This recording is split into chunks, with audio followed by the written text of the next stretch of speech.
আসসালামু আলাইকুম। আশা করি সবাই ভালো আছেন। আজকে কথা বলবো শীতকালে আপনারা হাত পায়ের যত্ন কিভাবে নেবেন।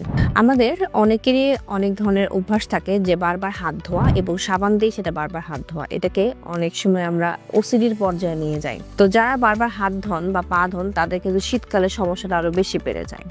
যেমন আমার কাছে এখন বর্তমানে যেসব রোগী বেশি আসছে তাদের দেখা যাচ্ছে হাত এবং পা ফেটে রক্ত বের হচ্ছে।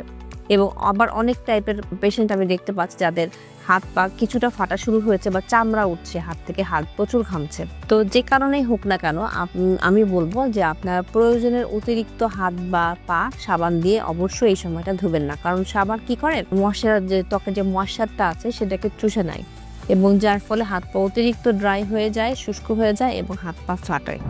এছাড়া কিছু রোগ আছে যেমন সোরিয়াসিস, এক্সিমা যাদের থাকে তাদের কিন্তু এই সময়টা হাত পা ফাটাটা বেড়ে যায়। তো আসলে এর থেকে পরিত্রাণের উপায়টা কি? অবশ্যই ডাক্তারের পরামর্শ নিতে হবে এবং প্রয়োজন মতো মেডিসিনটা ইউজ করতে হবে। আমরা বিভিন্ন ধরনের অয়েন্টমেন্ট, ক্রিম এবং লোশন সাজেস্ট করে থাকি হাত পা ফাটা যাদের, এবং কিছু যাদের যেমন সিস্টেমিক কিছু ডিজিজ যদি থাকে যেমন থাইরয়েড, ডায়াবেটিস যাদের থাকে তাদের ত্বক অতিরিক্ত শুষ্ক থাকে এবং তার ফলে এদের হাত পা ফাটাটা বেশি হয়ে যায়। তো এই ধরনের যাদের সমস্যা আছে তারা অবশ্যই যাদের মাদার যে ডিজিজটা আছে যেমন ডায়াবেটিস, হাইপারটেনশন বা থাইরয়েডের প্রবলেম, তারা সেই সমস্যার অবশ্যই একটা সমাধান নেবেন এবং পাশাপাশি হাত পা কেয়ারের জন্য সঠিক ময়শ্চারাইজার ইউজ করবেন। যেমন আমরা বলি চুলে তেল ইউজ করবেন না, কিন্তু হাত পায়ে আপনারা অবশ্যই নারিকেল তেল, অলিভ অয়েল এই জাতীয় জিনিসগুলো ব্যবহার করে থাকবেন। এছাড়া এখন কিছু ইমোলেন্ট এসেছে যেগুলো একটু দামি হলেও আপনাদের শরীরের জন্য অতিরিক্ত ভালো এবং এগুলো ব্যবহার করলে আপনাদের হাত পা কিন্তু সহজে ফাটবে না এবং শীতকালে আপনারা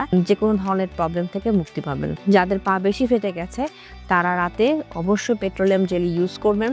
এছাড়া এর পাশাপাশি আপনারা গ্লিসারিন ব্যবহার করতে পারেন এবং ভিটামিন সি জাতীয় খাবারটা, টক জাতীয় খাবারটা বেশি করে খাবেন, তাহলে কিন্তু ত্বকের উজ্জ্বলতা ফিরে আসবে, ত্বক হবে নালিশ এবং হাত পা ফাটবে না। ধন্যবাদ সবাইকে।